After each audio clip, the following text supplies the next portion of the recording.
Welcome to విధాత. రాష్ట్ర ప్రభుత్వంలో permanent ఉద్యోగుల్లో రెండు రకాలు. ఒకరు పెన్షన్ తీసుకునే ఉద్యోగులు, రెండవది పెన్షన్ లేని ఉద్యోగులు. వృద్ధుడు అయిన తర్వాత రిటైర్ కాగానే నువ్వు ఇంటికి పోయి నీకు ఇచ్చేది లేదు, పెట్టేది లేదు, పోయి నీ సావు నువ్వు సావు అని చెప్పి ఎలదోలే ఉద్యోగులు. అలాంటి ఉద్యోగులే ఇవాళ సిపిఎస్ ఉద్యోగులు. మమ్మల్ని సామాజిక బాధ్యతగా మా అందరికీ పదవీ విరమణ తర్వాత పెన్షన్ ఇవ్వాలని పోరాడుతూ ఉన్నారు. దేశంలో సిపిఎస్ విధానం ఎందుకు వచ్చింది, ఎందుకు తీసుకొచ్చారు, మీకు దాని తర్వాత జరుగుతున్న ఇబ్బందులు ఏంది, ఇవాళ వీళ్ళు ఎందుకు పోరాటం చేస్తున్నారనే అంశాన్ని తెలుసుకుందాం. మన దగ్గరికి సిపిఎస్ ఉద్యమ నాయకులు, రాష్ట్ర అధ్యక్షులు యూనియన్కు స్థితప్రజ్ఞ గారు, జనరల్ సెక్రటరీ గారు శ్రీకాంత్ గారు వచ్చారు. నమస్కారం సార్. మీ యొక్క సమస్యలు ఏమిటి? అంటే ఒక పెన్షనేనా, ఇంకా మిగతా సమస్యలు ఏమైనా ఉన్నాయా? మీ ప్రధాన నినాదం ఏంటిది? ఎందుకోసం మీరు ఈ ఉద్యమాన్ని మొదలుపెట్టారు? సార్ నమస్కారం సార్. మేము మొదటగా మొదలుపెట్టింది ఉద్యోగుల్లో జరుగుతున్నటువంటి ఈ ఆందోళనకరమైనటువంటి విషయం ఏదైతే ఉందో, పెట్టుబడిదారులకు ఒక ఫ్లోటింగ్ లాగా వెళ్తున్నటువంటి మా యొక్క సొమ్ము అనేటటువంటి వెళ్తుందో ఈ కంట్రిబ్యూటరీ పెన్షన్ విధానం ఏదైతే ఉందో దీన్ని రద్దు చేసి మాకు పాత పెన్షన్ విధానం కావాలనే లక్ష్యంతో 2016 నుంచి ఈ యొక్క పోరాటాన్ని సాగిస్తున్నాం సార్. దీనికి మేము ఒక సంఘంగా ఏర్పడి తెలంగాణ రాష్ట్ర contributory pension scheme employees union అని ఈ పేరుతోటి రాష్ట్రంలో ఉన్నటువంటి సిపిఎస్ ఉద్యోగ ఉపాధ్యాయులందరూ కూడా సంఘటితమై నేడు దాన్ని దశల వారీగా అంచెలంచెల వారీగా ఈ దేశంలో ఉన్నటువంటి వివిధ రాష్ట్రాల్లో కూడా మా యొక్క national movement for old pension scheme అనేటటువంటి ఒక ఆర్గనైజేషన్ ద్వారా వివిధ రాష్ట్రాల్లో కూడా కంట్రిబ్యూటరీ పెన్షన్ విధానం రద్దు చేసి పాత పెన్షన్ విధానం తీసుకురావాలనే ఉద్యమ కార్యాచరణ చేపట్టాము. అందుకు అనుగుణంగా కూడా వివిధ రాష్ట్రాల్లో కూడా వాటి యొక్క ఫలితాలను కూడా చూడడం జరిగింది సార్. అసలు సిపిఎస్కు ఓపీఎస్కు ఉన్నపడే తేడా ఏంటి? బేసిక్గా ఒక ప్రభుత్వ ఉద్యోగంలోకి ఒక యువకుడు యూనివర్సిటీలో చదువుకొని తన విద్యాభ్యాసం కంప్లీట్ చేసుకొని అన్ని రకాల ఒడిదుడుకులను తట్టుకొని దశాబ్దానికి ఒకసారి పడే నోటిఫికేషన్ల కొరకు ప్రిపేర్ అయి తన యవ్వనాన్ని మొత్తం ధారపోసి ఒక ప్రభుత్వోద్యోగిగా మారాలని కోరుకుంటాడు. దానికి రీజన్ ఏమంటే, మన సిస్టంలో ప్రభుత్వ ఉద్యోగం అంటే ఒక సెక్యూరిటీ. ఆ సెక్యూరిటీ అనేది ప్రభుత్వ ఉద్యోగంలో ఎక్కడి నుంచి వచ్చిందంటే ఒక పెన్షన్ ద్వారా వచ్చింది. ఒక పెన్షన్ ద్వారా అంటే మనకు సుప్రీంకోర్టు చెప్పిన జడ్జిమెంట్ల ప్రకారం కానీ భారతదేశం ఒక వెల్ఫేర్ స్టేట్ కావడం చేత ప్రభుత్వం ఏ యొక్క ప్రణాళికలను రూపొందిస్తుందో ఆ ప్రణాళికలను అంతిమంగా ప్రజల వద్దకు చేర్చే మార్గమధ్యంలో ఈ వారధి అనేవాడు ప్రభుత్వోద్యోగి.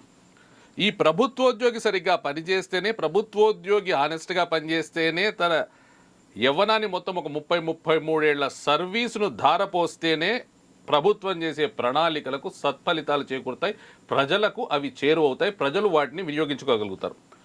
కాబట్టి ప్రభుత్వోద్యోగి అనేవాడు కీలకం అనేది గుర్తించింది కనుకనే భారతదేశంలో భారతదేశ రాజ్యాంగము, మన రాజ్యాంగము ఒక వెల్ఫేర్ స్టేట్ కావడం చేత రాజ్యాంగబద్ధంగా మనకు రిటైర్ అయిన తర్వాత ఏ విధంగా అయితే మనకు శాలరీ ప్రభుత్వం ఉద్యోగంలో ఉన్నప్పుడు అందుతుందో అలాగే 58 ఏళ్లకు 60 ఏళ్లకు 61 ఏళ్లకు రిటైర్ అయిన తర్వాత అతను చనిపోయే వరకు అతనికి ఒక పెన్షన్ ఇవ్వడం అనే పద్ధతి కొనసాగుతోంది మొట్టమొదటి నుంచి కూడా. ఈ సామాజిక భద్రత అనేది ఉద్యోగికి చాలా అవసరం. ఎందుకు అది కూడా చెప్పారు. ఏమనంటే అతను ఏ పరిస్థితుల్లో అయితే అతని జీవనం సాగించిండో ఆ పరిస్థితుల కంటే తక్కువ పరిస్థితుల్లో అతను జీవనం కొనసాగించలేడు. ఎందుకంటే 60 ఏళ్ల తర్వాత 58 ఏళ్ల తర్వాత అతనికి బాధ్యతలు పెరుగుతాయి, పిల్లల పెళ్ళిళ్ళు ఉంటాయి, పిల్లల చదువులు ఉంటాయి, ఆరోగ్యం కూడా 30, 40, 50లో ఉన్నట్టుండదు, ఆరోగ్యం క్షీణిస్తుంది, రకరకాల రోగాలు వస్తాయి, ఎన్నో కష్టాలు ఎన్నో నష్టాలు ఉంటాయి. ఈ నష్టాలన్నింటినీ తట్టుకునేందుకు అతనికి వచ్చేంత శాలరీ కాకపోయినా ఆ శాలరీలో ఒక 33 ఏళ్ల సర్వీస్ 30 ఏళ్ల సర్వీస్ చేస్తే ఓ 50%, అంటే అతనికి ఒక 50,000 రూపాయల జీతంతో అతను రిటైర్ అయితే అతనికి 25,000 వచ్చేట్టు ఒక పెన్షన్ విధానాన్ని మనం ప్రవేశపెట్టారు. ఆ పెన్షన్ విధానం కొనసాగుతూ ఉంది. అయితే 2004 సంవత్సరంలో అంతకుముందు వేసిన వివిధ కమిటీల ద్వారా, వయాసిస్ కమిటీ ద్వారా ఇంకో రకాలుగా ఎన్నో రకాలుగా ఆలోచించి ఒక పెట్టుబడిదారీ వ్యవస్థలకు మేలు చేకూరేలా స్టాక్ మార్కెట్కు ఒక ఆగని ప్రవాహంలా గంగా జరిలా డబ్బులు ఎక్కడి నుంచి ప్రవహిస్తాయని ఆలోచన చేస్తే డబ్బులు ఒకే ఒక వ్యక్తి దగ్గర ఫస్ట్ కాగానే పడతాయి. ఎవరు అంటే శాలరీ, జీతం జేబులో ఉంటుంది. సో ఆ ప్రభుత్వోద్యోగులకు సంబంధించిన జీతభత్యాలలోంచి కొంత శాతాన్ని స్టాక్ మార్కెట్ కనుక తరలిస్తే ఆ స్టాక్ మార్కెట్లో పెట్టుబడులు నిరంతరంగా పోతుంటాయి. అవి కార్పొరేట్ కంపెనీలు, షెల్ కంపెనీలు, ఏ కంపెనీలకైనా అవి పోతూనే ఉంటాయి. అది ఆగకుండా జరుగుతుంది. దాని ద్వారా ఏమవుతుంది, పెట్టుబడిదారీ వ్యవస్థలకు కొమ్ముగాచే ఒక వర్గం ఏం ఆలోచించిందంటే దీని అంతటికీ ఏమంటే మనం ఒక కొత్త ఆలోచన, కొత్త నినాదం ఇస్తామని అసలు న్యూ పెన్షన్ స్కీమ్ అనే ఒక విధానాన్ని 2004లో జనవరి 1న భారతదేశంలో సెంట్రల్ గవర్నమెంట్ ఉద్యోగులకు మాత్రమే అవలంబింపజేశారు. అప్పుడు రాష్ట్ర ప్రభుత్వ ఉద్యోగులకు ఏమాత్రం కూడా దీనికి సంబంధం లేదు, అది వాళ్ళ ఇష్టం, వాళ్ళ ఐచ్ఛికం అని చెప్పారు.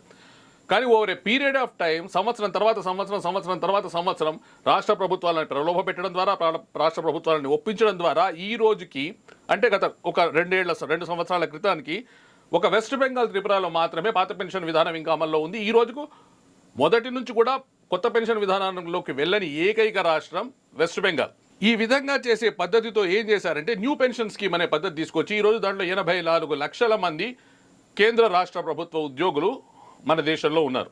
మన రాష్ట్రంలో సుమారు 2 లక్షల మంది ప్రభుత్వ ఉద్యోగులు 2004 సెప్టెంబర్ 1 తర్వాత ఎవరైతే ప్రభుత్వోద్యోగంలో జాయిన్ అయ్యారో వాడు ఉద్యోగి కానీ, ఉపాధ్యాయుడు కానీ, గజెట్ ఆఫీసర్ కానీ, క్లర్క్ కానీ, అటెండర్ కానీ, లెక్చరర్ కానీ, పోలీసు కానీ, ఫైర్మెన్ కానీ అన్ని శాఖలలో ఉన్నారు సార్. ఈ విధానం తీసుకురావడానికి కారణం ఏం చెప్పారు, మీరు బ్యాగులు అసలు మూటలకు మూటలు మీరు ఇంటికి తీసుకపోతే ఎన్ని డబ్బులు వస్తాయో మీకు తెలియదు.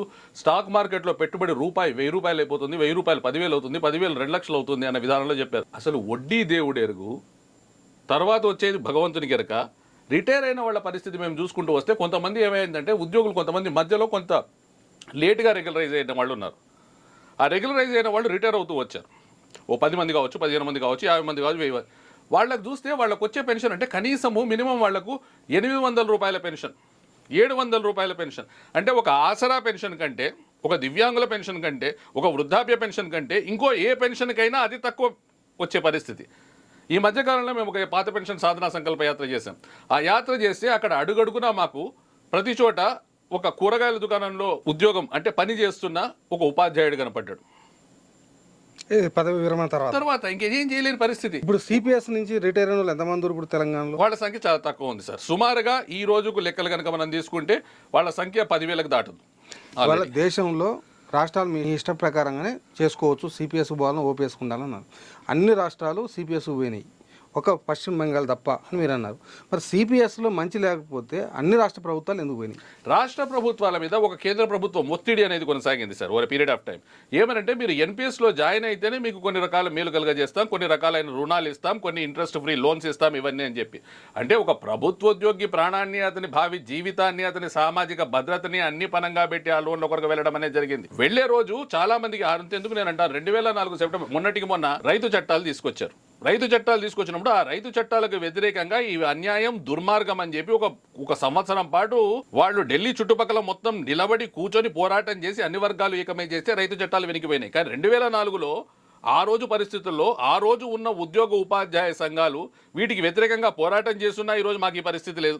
ఎందుకంటే వాళ్ళకి అర్థం కాలే ఏదో చాలా గొప్పగా ఉంటుంది, చాలా గొప్పగా వస్తుంది అనేది. అదే చెప్తారు కదా సార్, ఓ పాట ఉంటుంది మన పాతది, కొత్త దేవుడండి కొంగొత్త దేవుడండి, నేలకు స్వర్గం దించాడండి, దించిన స్వర్గం పంచాడండి అని. అట్లా స్వర్గం ఏదో దించుతున్నారు, ఆ స్వర్గం ఉద్యోగులందరికీ పంచుతారు అనుకున్నారు. కానీ అక్కడ పంచింది స్వర్గం కాదు, నరకం. మీరు కొత్త స్వర్గంలో ఊహించుకున్నారు. కొత్త స్వర్గాన్ని అప్పటి నాయకులు ఊహించుకున్నారు, మేము పుట్టలేదు సార్.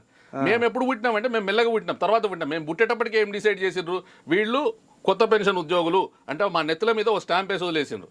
అంటే ఒకే పని మేము చేస్తున్నాం, వాళ్ళు చేస్తున్నారు. వాళ్ళకేమో పాత పెన్షన్, మాకేమో కొత్త పెన్షన్. ఈ రోజుకి రిటైర్ అయిన వాడి పరిస్థితి వాళ్ళకైనా ఒకటే, తర్వాత మాకైనా తర్వాత ఒకటే. కానీ మాకు కొత్త పెన్షన్, వాళ్ళకి పాత పెన్షన్. ఈ విధానాన్ని అంతా అర్థం చేసుకునే వరకు మాకేమైందంటే 10 ఏళ్ళు గడిచిపోయింది సార్. 2005 ఫిబ్రవరిలో నేను రిక్రూట్ అయినా, 2008లో ఈయన రిక్రూట్ అయ్యిండు. రిక్రూట్ అయిన తర్వాత స్టార్టింగ్లో మాకేమంటే ఉద్యోగం వస్తే చాలరా అనుకున్నాం. ఎందుకంటే ప్రభుత్వ ఉద్యోగం 10 సంవత్సరాలు మా జనరేషన్లో నోటిఫికేషన్ లేదు. అవును, తీవ్రంగా ఉద్యమాలు చేస్తే చంద్రబాబు నాయుడు గారి కాలంలో అసలు ఒక్క నోటిఫికేషన్ వచ్చిందంటే ఓ 99 పోస్టులు, 100 పోస్టులు. అడ్మినిస్ట్రేటివ్ రిఫార్మ్స్ కమిషన్ అని పెట్టేసి ఉన్న పోస్టులని తగ్గించారు. అలాంటి పరిస్థితుల్లో ఒక ఉద్యోగం వచ్చిందంటే అసలు ఏమో సాధించడం అనుకుని ఉద్యోగంలో జాయిన్ అయినాం. కళ్ళు మూసుకొని తెరిచే వరకు ఏమైపోయింది, కొంతకాలం గతించింది. గతించిన తర్వాత చూస్తే అసలు ఇది ఏమిటి, న్యూ పెన్షన్ స్కీమ్ ఏమిటి, దీని కథ ఏమని చూస్తే పక్కనున్న ఒక మిత్రుడు అసలు అప్పటి పరిస్థితి ఎంత దారుణంగా దుర్మార్గంగా ఉండిందంటే అసలు ఈ ఉద్యమం స్టార్ట్ కావడానికి కారణం ఒకానొక మిత్రుడు ఒక యాక్సిడెంట్లో చనిపోయాడు. CPS employee. చనిపోతే మామూలు ఉద్యోగికి చనిపోతే వాళ్ళు ఉద్యోగ విధి నిర్వహణలో చనిపోతే వాళ్ళకి ఫ్యామిలీ పెన్షన్ వస్తుంది. సిపిఎస్ వాళ్ళకు ఫ్యామిలీ పెన్షన్ లేదు. ఆ భార్య పాపం ఆమె 10th కూడా చదవలే, ఇద్దరు చిన్న చిన్న పిల్లలు. పోతే కంపాషనేట్ అపాయింట్మెంట్ కూడా ఇవ్వలే. ఏమిటిదంటే ఆమె చదువుకున్నది పొరపాటు ఇక్కడ ఉండడం, అక్కడ మన మత్తల్ల దగ్గర కర్ణాటకలో అవతల బాటలో ఆమె చదువుకున్నది. ఆమె ఇక్కడికి లోకల్ కాదు. సరే ఆ పరిస్థితులు అట్లా అనుకుందాం. కానీ అట్లా చనిపోతున్న వాళ్ళ సంఖ్య మేము చూసుకుంటూ పోతే దగ్గర దగ్గర 300, 400, 500 దాటింది.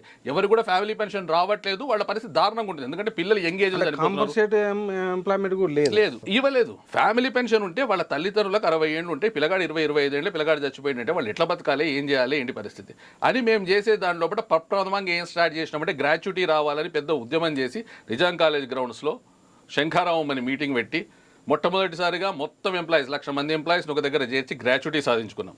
తర్వాత ఇది కాదు, ఒక స్టెప్ బై స్టెప్ అని ఫస్ట్ ఫ్యామిలీ పెన్షన్ ఉండాలి. మనం బతుకుంటే మనమే వేయరట్టు సార్. ఈ రోజు రాత్రి మన పిల్లగానికి ఏమైనా కష్టమైనా కూడా ఎవరింటికైనా పోతాం, కాళ్ళు పట్టుకుంటాం, గడ్డ కట్టుకుంటాం, ఓ 1000 రూపాయలు అప్పు తీసుకొస్తాం, మనకి తగ్గించుకుంటాం. పొరపాటున మనం పోతే మన ఇంట్లో ఉన్న భార్య పరిస్థితితో, పిల్లల పరిస్థితితో, తల్లిదండ్రుల పరిస్థితి అట్లా ఉండదు. కనుక మనం పోతే ఒక ఫ్యామిలీ పెన్షన్ రావాలి. ఆ ఫ్యామిలీ పెన్షన్ కనుక వచ్చిందంటే మనం పోయినా వాళ్ళ లైఫ్ సెక్యూర్ అవుతాయి అని ఫ్యామిలీ పెన్షన్ కొరకు పోరాటం చేసి తీవ్రంగా అసలు సామూహిక సెలవులు పెట్టినాం సార్. సామూహిక సెలవులు పెట్టినాం. ప్రతి చోట కామారెడ్డి కథనబేరి పెట్టినాం. ప్రతి జిల్లాలో చేసినాం. గజ్వేల్లో కూడా ఆయుధ ధర్మ దీక్ష చేసి 10,000 మందితో పర్మిషన్ ఇవ్వకపోతే హైకోర్టు నుంచి పర్మిషన్ తీసుకొచ్చి గజ్వేల్లో చేసినాం. దాని తర్వాత జనజాతర అని చెప్పి ఎగ్జిబిషన్ గ్రౌండ్స్లో పర్మిషన్స్ ఇవ్వకపోతే అక్కడ కూడా చేసినాం. చేసి ఓట్ ఫర్ ఓపీఎస్ నినాదం ఇచ్చినాం. ఎవరైతే పాత పెన్షన్ ఇస్తారో వాళ్ళకే మా ఓటు అని. స్లో స్టెప్ బై స్టెప్గా ఫ్యామిలీ పెన్షన్ సాధించుకున్నాం. విధి నిర్వహణలో ఒక ఉద్యోగి చనిపోతే ఆ కుటుంబంలో ఒకరికి ఉద్యోగం ఇచ్చే పరిస్థితి ఉందా లేదా? ఉంది. ఇవాళ మీకు ప్రధానమైనటువంటి డిమాండ్ ఏంటిది ఈ రోజు మాకు ఏ విధంగా అయితే మమ్మల్ని అదే చెప్తున్నాను సార్, నేను మమ్మల్ని ప్రతి ఒక్కరు ఏమడిగినారు, ఇది రాష్ట్ర ప్రభుత్వ సమస్యనా కేంద్ర ప్రభుత్వ సమస్య అని మమ్మల్ని కన్ఫ్యూజ్ చేశారు. రాష్ట్ర ప్రభుత్వం అంటే కాదు, ఇది కేంద్ర ప్రభుత్వం అన్నారు. కేంద్ర ప్రభుత్వం దగ్గరికి పోయి అయ్యా బాబు అని ఎంపీలు అడిగితే మాకు సంబంధం లేదు, రాష్ట్ర ప్రభుత్వం అంది. ఎందుకు అంటే రాజ్యాంగంలో స్టేట్ లిస్ట్ సపరేట్ ఉంటుంది, యూనియన్ లిస్ట్ సపరేట్ ఉంటుంది, కాంకరెంట్ లిస్ట్ సపరేట్ ఉంటుంది. రాష్ట్ర ప్రభుత్వ ఉద్యోగుల జీతభత్యాలు పెన్షన్లన్నీ రాష్ట్ర ప్రభుత్వానివి, కేంద్ర ప్రభుత్వ ఉద్యోగుల జీతభత్యాలన్నీ కేంద్ర ప్రభుత్వానివి. కనుక రాష్ట్ర ప్రభుత్వ ఉద్యోగుల జీతభత్యాల కనుక మీరు ఆలోచించాల్సి ఉంటే రాష్ట్ర ప్రభుత్వమే చేయాలన్నారు. మేము ఆర్టీఐ ద్వారా కూడా వేసినాం. వేస్తే ఏమన్నారు, that is the decision that has to be taken by the concern state government with respect to its employees అన్నారు. సో దీనికి ఎక్కడో ఒక దగ్గర స్టార్ట్ చేయాలని మేము ఏం చేసినాం సార్, ఉన్న రాష్ట్రాలన్నీ తిరిగి అక్కడ ఎవరెవరైతే పోరాటం చేస్తున్నారో అందరినీ ఒక స్టేజ్ మీదకి తీసుకొచ్చి national movement for old pension scheme అని ఢిల్లీలో మన తెలంగాణ భవన్లోనే మనం మీటింగ్ పెట్టుకొని అక్కడనే ఎస్టాబ్లిష్ చేసినాం. దానికి అధ్యక్షునిగా ఉత్తరప్రదేశ్ వాళ్ళని ఎన్నుకున్నాం, విజయ్ కుమార్ బంధు. సెక్రటరీ జనరల్గా మనం తెలంగాణ నుంచి ఉన్నాం. ఇట్లే కర్ణాటక, మహారాష్ట్ర అన్ని చోట్ల నుంచి చేసుకున్నాం. లేని చోట్ల ఈ సంఘాన్ని పెట్టి ప్రతి చోట ఈ ఉద్యమాన్ని తీవ్రతరం చేసుకుంటూ పోయినాం. చేసుకుంటూ పోతున్న ఈ మార్గంలో ఎక్కడైతే మన నార్మల్గా మనం కొట్టుకుంటూ పోతే ఎక్కడైతే బలహీనం ఉందో అక్కడ తొందర దిగుతుంది. ఎక్కడో ఓ దగ్గర దిగాలి, మాకు తెగితే కానీ స్టార్ట్ కాదు. ఈ కార్యక్రమంలో భాగంగానే మొట్టమొదటగా రాజస్థాన్లో అశోక్ గెహ్లట్ గారి ప్రభుత్వం మాతో సంప్రదించింది. అన్నీ జరిగినాయి, అన్నీ చేసి వాళ్ళు పాత పెన్షన్ ఇంప్లిమెంట్ చేయడం స్టార్ట్ చేసింది. పాత పెన్షన్ విధానాన్ని మనం అంటే మీ పోరాటంలో మొదటిసారి పాత పెన్షన్లోకి తీసుకొచ్చింది రాజస్థాన్ ప్రభుత్వం. ఇది కాంగ్రెస్ ప్రభుత్వం. రాజస్థాన్ తర్వాత ఛత్తీస్గఢ్. ఇమ్మీడియట్ గా రాజస్థాన్ ప్రభుత్వం మనకు 19 మే 2022 ఆ రోజు క్లియర్ కట్ గా ఏమిచ్చిందంటే వాళ్ళు నోటిఫికేషన్ ఇచ్చేసిండ్రు. ఏమని, ఇప్పటి వరకు ఎవరైతే కొత్త పెన్షన్ విధానం ఉన్నారో వాళ్ళందరికీ పాత పెన్షన్ విధానం వర్తింపజేస్తున్నామని. ఇమ్మీడియట్గా ఛత్తీస్గఢ్ వచ్చే వరకు వాళ్ళు సేమ్ అదే మేలోనే రాజస్థాన్ కాగానే ఛత్తీస్గఢ్లో కూడా అదే సక్సెస్ఫుల్గా ఇదైనాం. అది జరగంగానే మళ్ళీ ఇమ్మీడియట్గా జార్ఖండ్లో కూడా ఇప్పుడు మీరు చూడండి, రాజస్థాన్లో కాంగ్రెస్ ప్రభుత్వం ఉండింది, ఛత్తీస్గఢ్లో కాంగ్రెస్ ప్రభుత్వమే దీంట్లో ఉంది, జార్ఖండ్లో కూడా అది కోalitionలో ఉంది. సో కంటిన్యూస్గా వరుసగా 3 రాష్ట్రాలు చేసుకుంటూ రావడం అనేది జరిగిపోయింది. దాని తర్వాత ఆమ్ ఆద్మీ పార్టీ అసలు మేము ఢిల్లీలో పెట్టిన మీటింగ్కే వచ్చి కేజ్రీవాల్ గారు మేము చేస్తామన్నారు. అదేవిధంగా ఢిల్లీలో చేసి వాళ్ళు పాస్ చేసి పంపిస్తే ఏమంటే ఢిల్లీలో ఉద్యోగుల జీతభత్యాలు కేంద్ర ప్రభుత్వం చేతిలో ఉన్నాయి. అవును, దానితో అక్కడ వాళ్ళకు వీలుగాల. దాంతో పంజాబ్లో ఎప్పుడైతే వచ్చిందో వాళ్ళు ఇమ్మీడియట్గా పంజాబ్లో 18 నవంబర్ 2022 వాళ్ళు పాత పెన్షన్ గురించి నోటిఫికేషన్ ఇచ్చేసిండ్రు. అదైనాక హిమాచల్ ప్రదేశ్ ఎలక్షన్స్ వచ్చినాయి. అప్పుడు నిజంగా హిమాచల్ ప్రదేశ్లో ఏమంటే 12% to 13% of the voters are the employees. అక్కడ ఉన్న విభిన్నమైన జాగ్రఫికల్ ఇది. అవును. సో దానితోటి అక్కడ ఏకైక నినాదం ఏం పెట్టినాం, పాత పెన్షన్ ఒకటే. దాన్ని మనం హిందీలో అక్కడ పోతే పురానీ పెన్షన్ బహాలి, జో పురానీ పెన్షన్ బహాల్ కరేగా వహీ దేశ్ పే రాజ్ కరేగా అని. మేడం గారు వచ్చి దానికి ఈవెన్ ప్రియాంక మేడం వచ్చి అక్కడ మేము నిరాహార దీక్షలు చేస్తుంటే దాంట్లో వచ్చి కూర్చొని నేను చేస్తా అని చెప్పి పలకడం జరిగింది, చెప్పడం జరిగింది. దాంట్లో భాగంగానే అక్కడ మనకి ఇమ్మీడియట్గా 17 జనవరి 2023 పాత పెన్షన్ విధానాన్ని పునరుద్ధరిస్తూ ఆఫీస్ మెమరాండం కూడా ఇచ్చేసి, దీనికి వీళ్ళు చెప్తున్నట్టు ఇప్పుడు లేటెస్ట్గా కర్ణాటక వాళ్ళు కూడా ఇంప్లిమెంట్ చేసి కర్ణాటక వాళ్ళు మొన్ననే ఇంప్లిమెంట్ చేశారు సార్. వాళ్ళు ఏం చేస్తున్నారంటే వాళ్ళకు ఒక హైకోర్టు జడ్జిమెంట్ కూడా వచ్చింది. హైకోర్టు జడ్జిమెంట్ మీద ఒక 13,000 మందికి ఫస్ట్ చేసుకుంటూ మిగిలిన వాళ్ళందరికీ కూడా బడ్జెట్లో ఇంక్లూడ్ చేయమని ఇచ్చేశారు. ఎట్లా మార్పు చెందిందంటే సంపూర్ణంగా వచ్చే వరకు ఇప్పుడు నిజంగా ఇంతకుముందు ఎవరు చేయలే, ఒక రాష్ట్రం చేసింది. రాష్ట్రం చేసేవరకు ఇంతకుముందు ఉన్నట్టు ఇది రాష్ట్ర సమస్యనా కేంద్ర సమస్యనా అనేది కాదు, ఇది రాష్ట్రం సమస్యనే. రాష్ట్ర ప్రభుత్వ ఉద్యోగులకు రాష్ట్ర ప్రభుత్వమే చేయాలి. ఇంతకుముందు మేము పోయి అడిగితే వాళ్ళందరికీ సమాధానం ఇదే చెప్పింది. సో మనమేం అడుగుతున్నామంటే మన రాష్ట్ర ప్రభుత్వాన్ని కూడా, మన రాష్ట్రంలో కూడా కాంగ్రెస్ ప్రభుత్వం వచ్చింది, మన రాష్ట్ర ప్రభుత్వం కూడా మేనిఫెస్టోలో పెట్టింది, కాంగ్రెస్ పార్టీ మేనిఫెస్టోలో పెట్టింది. మనం కలిసినప్పుడు కూడా వాళ్ళు ఇన్ ప్రిన్సిపల్ మేము ఒప్పుకున్నామనే చెప్తున్నారు. నేషనల్ మేనిఫెస్టోలో కూడా ఇది పెడుతున్నారు. అంటే కేంద్రంలో కూడా కాంగ్రెస్ పార్టీ అధికారంలోకి వస్తే కేంద్ర ప్రభుత్వ ఉద్యోగులకు కూడా పాత పెన్షన్ విధానమే తీసుకొస్తాం, దేశవ్యాప్తంగా తీసుకొస్తాం అనే దాంట్లోనే పోతున్నారు.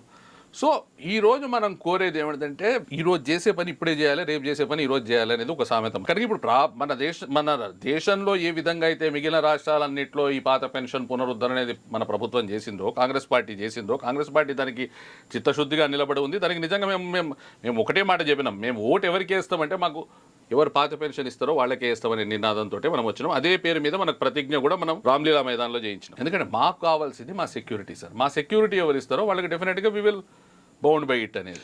దేశంలో ఎన్డీఏ కాంగ్రెసేతర ప్రభుత్వాలు ఉన్న దగ్గర కానీ, బీజేపీ ప్రభుత్వం ఉన్న దగ్గర కానీ ఈ పాత పెన్షన్ విధానం వైపు ఏమైనా ఆలోచన చేస్తున్నారా లేదా ప్రభుత్వ పెద్దలు? కాంగ్రెస్ ప్రభుత్వం ఎక్కడైతే కోalitionలో ఉందో అక్కడ ప్రతి చోట కూడా పాత పెన్షన్ పునరుద్ధరణ మీద ఆలోచన జరుగుతున్నది సార్. ఆ విధంగా అడుగులు పడుతున్నాయి. కానీ ఎక్కడైతే కాంగ్రెస్ లేదా ఇతర పార్టీల కాకుండా ఉన్న చోట అంటే మనకు వెస్ట్ బెంగాల్ మొదటి నుంచి ఉంది, అక్కడే కంటిన్యూ అవుతుంది. అది కాకుండా ఈరోజు వరకు బీజేపీ పాలిత రాష్ట్రాలు ఏదైతే ఉందో త్రిపురలో పాత పెన్షన్ ఉండగా వాళ్ళు పాత పెన్షన్ నుంచి దాన్ని మళ్ళీ కొత్త పెన్షన్ విధానానికి తీసుకెళ్లారు. కమ్యూనిస్ట్ ప్రభుత్వం తీసుకొచ్చిందా, బీజేపీ ప్రభుత్వం తీసుకొచ్చింది? అక్కడ బీజేపీ. ఎందుకు బీజేపీ ప్రభుత్వం ఈ కంట్రిబ్యూటర్ పెన్షన్ స్కీమ్ ఎందుకు ప్రోత్సహిస్తుంది? అది ఒకటే ఇది కదా సార్, ఏంటంటే దాని ఒక క్యాపిటలిస్ట్ ఓరియంటెడ్ పెట్టుబడిదారీ విధానానికి ఒత్తాసు పలుకుతున్న క్రమంలో వచ్చిన ప్రణాళికల్లో భాగంగా ఉద్భవించిందే ఇది. దీని ఆలోచన పుట్టిందే ఎన్డీఏ ప్రభుత్వంలో. ఎన్డీఏ ప్రభుత్వంలో దీని సీడ్ అనేది పడ్డది. ఆ సీడ్ అనేది ఈరోజు పెద్ద వటవృక్షం అయింది. ఆఖరికి ఆ వటవృక్షానికి ఏమిటికి మనకు వచ్చింది? ఆ వటవృక్షం అంటే ప్రభుత్వ ఉద్యోగ ఉపాధ్యాయులు ఉరేసుకుంటందుకు మనకు వచ్చింది. అంతకుమించి ఇంకా దేనికి మనకి రాలే అది. ఈరోజు పరిస్థితుల్లో దాన్ని ఎట్లా అంటే మనము ప్రభుత్వ ఉద్యోగ ఉపాధ్యాయులని వాళ్ళు ప్రభుత్వంలో ఒక అంతర్భాగం సార్. వాళ్ళను ఒక ఇంప్లిమెంట్స్గా చూడాలి, ఒక ఉపకరణాలు. వాళ్ళు ప్రభుత్వ విధి విధానాలను కానీ ప్రభుత్వ ఆలోచనలు కానీ అంతిమంగా లబ్ధిదారునికి చేకూర్చేందుకు వీళ్ళే మెయిన్. ఇప్పుడు సార్ ఒక చీఫ్ మినిస్టర్ గారు డైరెక్ట్గా వెళ్ళలేరు సార్, ఒక మినిస్టర్ గారు డైరెక్ట్ వెళ్ళలేరు సార్, లేదా ఒక ఎమ్మెల్యేలు డైరెక్ట్గా చేయడం కాదు సార్. కానీ ప్రభుత్వం అంటే ప్రజలలో దృష్టి ఉండేది ఏమంటే తను పోయిన స్కూల్కి పోతే అక్కడ టీచర్ కనబడితే ఆ టీచర్ చెప్పింది ఏంటంటే టీచర్ సరిగ్గా చదువు చెప్తే భవిష్యత్తు వస్తుంది. ఓ గవర్నమెంట్ ఆఫీస్కి పోతే అక్కడ కూర్చున్న క్లర్కే ప్రభుత్వం, ముఖ్యమంత్రి గారు కాదు. ఆ క్లర్క్ కనుక ఈ ప్రభుత్వం నాది, దీని కొరకు నేను బతుకుతున్నా అని 100% మనసా వాచా కర్మేణా పని చేస్తే ఆ ప్రభుత్వానికి మంచి పేరు వస్తుంది. అతను కనుక కొంచెం తప్పుదో పట్టిపోతే చెడ్డ పేరు వస్తుంది. అతని భవిష్యత్తు ఎప్పుడైతే భద్రతతో కూడిందని అతనికి అనిపిస్తుందో అతను ఒక భరోసా ఇవ్వగలుగుతాడు, అతను సరిగ్గా పనిచేయగలుగుతాడు. అతను ఎప్పుడైతే సరిగ్గా పనిచేస్తాడో 100కి 100 మార్కులు ప్రభుత్వానికి వస్తాయి. కనుక మమ్మల్ని వేరు చేసి చూడకండి అంటున్నాం. మేము ప్రభుత్వంలో అంతర్భాగం కనుక ఆ విధానాన్ని ఇది ఎట్లా అంటే ఇప్పుడు సుప్రీంకోర్టు కూడా ఎన్నో వీటిలో చెప్పింది సార్. జస్ట్ నకార కేసులో కూడా చెప్పింది ఇట్స్ ఎ డిఫర్డ్ పేమెంట్. అదేదో వేసే ముష్టి కాదు మీకు వేసేది పెన్షన్ అనేది. మీ జీతంలోంచి మీరు చేస్తున్న సర్వీస్కి అనుగుణంగా 33 ఏళ్ల తర్వాత మీకు ఇస్తున్న డిఫర్డ్ పేమెంట్ అని చెప్పింది. సో ఆ విధానాన్ని తిరిగి తీసుకురావడానికి మేము చేసిన ప్రయత్నం అయితే ఇప్పటి వరకు సాఫల్యమైంది సార్. సుప్రీంకోర్టు తీర్పు ఇచ్చిన తర్వాత కూడా కేంద్ర ప్రభుత్వం ఎందుకు అమలుకు ముందుకు రావడం లేదు? అంటే కేంద్ర ప్రభుత్వాన్ని డైరెక్ట్ ఆదేశించలేదా? తెలిసింది సార్. యాక్చువల్గా దీంట్లో ఉన్నటువంటి ఇప్పుడు రామ్లీలా మైదానంలో సార్ గారు చెప్పినట్టు రామ్లీలా మైదానంలో చేసినటువంటి సభ వల్ల నెక్స్ట్ వచ్చేటటువంటి పార్లమెంట్ సెషన్ లో ఫైనాన్స్ మినిస్టర్ గారే రియాక్ట్ అయ్యారు దానిపైన. నిర్మలా సీతారామన్ గారు ఆ కమిటీ చేశారు సార్. ఆ కమిటీ ఒకటి ఫైనాన్స్ సెక్రటరీ సోమనాథ్ గారి ఆధ్వర్యం లోపల ఈ ఎన్పిఎస్ ని మొత్తము స్ట్రీమ్ లైన్ చేయాలనే ఉద్దేశంతో ఒక కమిటీ ఎస్టాబ్లిష్ చేయడం జరిగింది సార్. దాని కమిటీ రిజల్ట్స్ అనేటటువంటి ఇంకా రాలేదు. అది బిఫోర్ ఎలక్షన్స్ ఇస్తారా, మరి ఏ విధంగా ఇస్తారా అనేది. ఎందుకంటే ఇది వాళ్ళకు కూడా తెలిసింది, అది ఈ విధానంలో లోపాలైతే రివ్యూ జరగాలని 10 years లోపలనే రివ్యూ జరగాలని చట్టంలో ఉంది. కానీ 10 years తర్వాత ఎప్పుడు కూడా రివ్యూ జరగలేదు. అంటే ఒక చట్టాన్ని ఇంప్లిమెంట్ చేసినప్పుడు ఏమైనా లోపాలు జరిగినాయని రివ్యూ అనేటటువంటి ఒక పార్లమెంట్ స్టాండింగ్ కమిటీ అనేటటువంటి ఏర్పాటు చేశారు. కానీ దాని నుంచి ఎక్కడ కూడా రివ్యూ జరగలేదు. దాన్ని ఆధారంగానే మనకి ఎంప్లాయీస్ నుంచి వ్యతిరేకత రావడం, దాని నుంచి ఇప్పుడు వాళ్ళు దీని గురించి తెలుసుకోవడం అనేది ప్రారంభించిందని అనిపిస్తుంది సార్. ఇప్పుడు ఆ కమిటీ రిజల్ట్స్ వస్తే మరి ఏ విధంగా ఉంటుందో అనేటటువంటిది, కాబట్టి పార్టీలకు ఆవశ్యకమైంది ఖచ్చితంగా దీనిపైన ఏదో నిర్ణయం. ఇప్పుడు పార్లమెంట్ ఎన్నికలు ఇంకొక 2 నెలలు ఉన్నాయి, ఎందుకంటే ఎక్కువ కాల పరిమితి లేదు. కాంగ్రెస్ పార్టీ ఆల్రెడీ దేశవ్యాప్తంగా మేము ఓపీఎస్ విధానాన్ని తీసుకొస్తామన్నది. బీజేపీ దాని మీద ఇంతవరకు స్టాండ్ ప్రకటించలేదు. మీ స్టాండ్ ఏంటిది? మీ ఉద్యోగుల స్టాండ్ మొత్తం ఈ పార్లమెంట్ ఎన్నికల్లో మీరేం స్టాండ్ తీసుకోబోతున్నారు? Vote for OPS sir. అంటే ఎట్లా? ఏ పార్టీ అయితే పాత పెన్షన్ పునరుద్ధరిస్తుందో వాళ్ళకే ఓటేస్తాం, వాళ్ళతో పాటే ఉంటాం. Direct stand. ఇది ఒక స్టాండ్ కాదు, ఇది 84 లక్షల మంది కాశ్మీర్ నుంచి కన్యాకుమారి వరకు, థార్ ఎడారి నుంచి మొదలు పెట్టుకుంటే నార్త్ ఈస్టర్న్ స్టేట్స్ వరకు ఉన్న సంపూర్ణ కేంద్ర ప్రభుత్వ, రాష్ట్ర ప్రభుత్వ ఉద్యోగ ఉపాధ్యాయులు కలిసి తీసుకున్న నిర్ణయం. సో మీరు వచ్చే ఎన్నికల్లో మీ ఓపీఎస్ విధానాన్ని తీసుకొస్తున్నటువంటి వాళ్ళకు, దాన్ని అమలు చేస్తున్నటువంటి వాళ్ళకు మాత్రమే మీ ప్రభుత్వ ఉద్యోగులు మొత్తం కూడా ఓటేయాలని నిర్ణయించుకున్నారు. మేము ఒక ప్రభుత్వ ఉద్యోగులే కాదు సార్, ప్రభుత్వ ఉద్యోగులతో పాటు వాళ్ళ కుటుంబ సభ్యులు ప్లస్ మా మీద ఆధారపడి ఉన్న పాలవాడో పేపర్ వాడో ప్రతి ఒక్కరు 10 మంది మాకు పరిచయం ఉన్న వాళ్ళంతా. మేము చేసే కార్యక్రమం ఏమిటంటే పాత పెన్షన్కు ఎవరు మద్దతు తెలుపుతారో వారిని బలోపేతం చేయడం, మాకున్న అన్ని మార్గాల ద్వారా. ఒక పాత పెన్షన్ విధానాన్ని తీసుకొస్తే ప్రభుత్వాలపై ఆర్థిక భారం పడదా? లేదు సార్, అసలు పడదు. ఎట్లా? ఎందుకు పడదు అంటే మేము ప్రొజెక్షన్స్ వేసినాం సార్. మేము ప్రొజెక్షన్స్ వేసినాము. ఇప్పుడు వాస్తవానికి ఈ రోజు ఆపితే రాష్ట్ర ప్రభుత్వానికి 250 కోట్లు మిగులుతాయి నెలకు. Over a period of time మేము చూస్తే 2040 వరకు మేము వేసిన ప్రొజెక్షన్స్లో 40,000 కోట్ల రూపాయలు రాష్ట్ర ప్రభుత్వానికి మిగులుతున్నాయి. మనము ఈ రోజు కడుతున్నాం అని చూస్తున్నాం, మనం ఈ రోజు కడుతున్నామని. కానీ ఈ రోజు రాష్ట్ర ప్రభుత్వం నుంచి కొంత అమౌంట్ వెళ్ళిపోతుంది, 10%, మా దగ్గర నుంచి 10% వెళ్ళిపోతుంది. వెళ్ళి అది ఎక్కడ పోతుంది? స్టాక్ మార్కెట్లో పోయి డంప్ అవుతుంది. వాస్తవానికి ఆ 10%, 20% రాష్ట్ర ప్రభుత్వం యొక్క కార్యక్రమాలకు లేదా ఏదన్నా స్కీమ్స్కి వీటికి ఉపయోగపడే అమౌంట్ ఇది ఈ రోజు డేట్లో. మీరు సింపుల్ లాజిక్ మనం చేసుకునేది, స్టాక్ మార్కెట్కి వెళ్ళకుండా ప్రభుత్వం ఖజానాలో ఉంటే ప్రభుత్వం ఉపయోగిస్తుంది. ఇప్పుడు ఇది ఆఖరికి ఏమవుతున్నది? ఈ రోజు మన దగ్గర 100 రూపాయలు లేదు సార్. ఈ 100 రూపాయలు తీసుకొని నేను నిజంగా దాన్ని ఏదైనా సరైన పనులకు ఉపయోగిస్తే అది లాభం. తీసుకుపోయి నువ్వు స్టాక్ మార్కెట్లో పెట్టిన తర్వాత స్టాక్ మార్కెట్లో దాన్ని కంట్రోల్ చేసి ఎస్బీఐయో వీళ్ళు యూటీఎఫ్ఓ ఈ ఫండ్ మేనేజర్లు కూడా మళ్ళీ ఫైనాన్స్ మినిస్టర్కి సంబంధించిన వాళ్ళే పెడుతున్న కంపెనీలు, షెల్ కంపెనీలు ఏమని తెలియవు. అక్కడ ఫైనల్కి వచ్చే వరకు ఈ 200 రూపాయలు 20 రూపాయలు కూడా రిటర్న్ వస్తాయో తెలియదు. అది మేళ ఈ రోజు 200 రూపాయలు ఏవైతే రాష్ట్ర ప్రభుత్వం చేతిలో ఉండే అవి ఇంకో కార్యక్రమానికి ఉపయోగపడేవి మేళ. Even physical responsibility and budget management యాక్ట్లో కూడా క్లియర్ కట్గా చెప్పారు.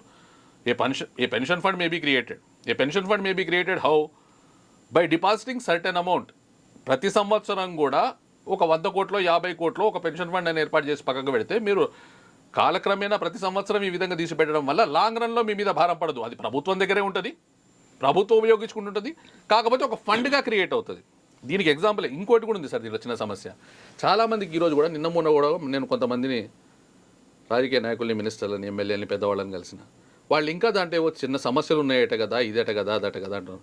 కానీ వాస్తవానికి ఈరోజు రాజస్థాన్లో 1094 మంది పాత పెన్షన్ తీసుకుంటున్నారు సార్. ఛత్తీస్గఢ్లో అదే విధంగా ఉంది. హిమాచల్ ప్రదేశ్లో కూడా స్టార్ట్ అయిపోయింది. వాళ్లకు జీపీఎఫ్ అకౌంట్లో ఓపెన్ చేసిండ్రు, పడుతున్నది. వీళ్ళు ఇంకా ఏం భ్రమలో ఉన్నారంటే ఎన్పిఎస్ ట్రస్ట్ దగ్గర మన 17,000 కోట్ల రూపాయలు ఉన్నాయి ఈ రోజు వరకు మనం జమ చేసినాయి. ఇది 2 పద్ధతులలో వెళ్తుంది సార్. ఒక పద్ధతిలో ఏమిటంటే ఈరోజు మనం కట్టే 250 కోట్లు ఫస్ట్ ఆపేస్తాం. దాని మీద ఒక నోటిఫికేషన్ వేయాలి, అసెంబ్లీలో చేయాల్సిన పని కూడా లేదు. ఒక్క నోటిఫికేషన్, కేవలం ఒక నోటిఫికేషన్ తోటే మనం దాన్ని ఆపేయచ్చు. 250 కోట్లు ఈరోజు మిగులుతున్నాయి. రెండోది ఎన్పిఎస్ ట్రస్ట్ దగ్గర ఉన్న డబ్బులు అవి ఆటోమేటిక్గా మనం సంపూర్ణంగా దాని నుంచి ఎగ్జిట్ పాలసీ క్రియేట్ చేసుకుంటే మొత్తం డబ్బు వెనక్కి వస్తుంది. లేదు కాదంటే ఎట్లా అంటే మేము ఒక స్టాండర్డ్ ఆపరేటింగ్ ప్రొసీజర్ ద్వారా ఏం చేసినామంటే జార్ఖండ్లో అదే ఇంప్లిమెంట్ చేయించి దాన్ని రాజస్థాన్, ఛత్తీస్గఢ్ వీటన్నిటి కూడా ఏం చేసినాం. రిటైర్ అయిన వ్యక్తి రిటైర్ అవుతున్నప్పుడు రిటైర్ అయినప్పుడే కదా సార్ డబ్బులు ఎన్నికి వచ్చేవి. అక్కడ ఉన్న డబ్బులు అలాగే ఉంటాయి. నేను రిటైర్ అయినా అంటే నా పేరు మీద ఉన్న అక్కడ 100 రూపాయలు ఎన్నికి వస్తాయి. దాంట్లో ప్రభుత్వానికి సంబంధించిన 50 రూపాయలు ప్రభుత్వం తీసుకుంటున్నది, నాకు సంబంధించిన 50 రూపాయలు నాకు ఇస్తున్నది. ఈ విధానాన్ని మేము అక్కడ ఒప్పించినాం, దానికి ఆప్షన్ ఫామ్స్ ఇప్పించినాం, ప్రతి ఎంప్లాయీతో సంతకాలు చేయించినాం, ప్రభుత్వం దానికి ఒప్పుకుంది. ఈ 4 రాష్ట్రాల్లో కూడా పాత పెన్షన్ ఆల్రెడీ రిటైర్ అయిన వాళ్ళు పెద్ద సంఖ్య లేదు, వాళ్ళకి వస్తూనే ఉంది.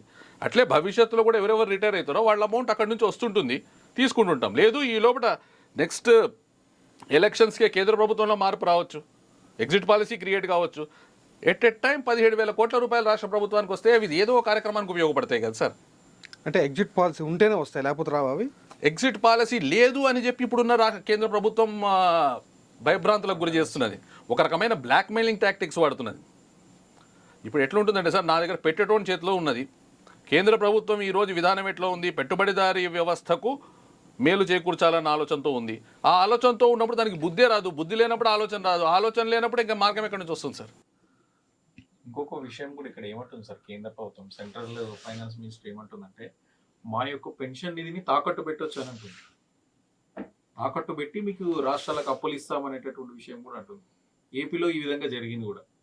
అంటే ఏవైతే సిపిఎస్ సబ్స్క్రైబర్స్ యొక్క అమౌంట్ పెన్షన్ ఫండ్ ఉందో దాన్ని తాకట్టు పెట్టి రాష్ట్రం కావాల్సినటువంటి అప్పు తెచ్చుకున్నారు. మన సొమ్ము అక్కడ పెట్టి మళ్ళీ మనం అప్పు తెచ్చుకుంటున్నాం, మళ్ళీ వడ్డీ కడతాం.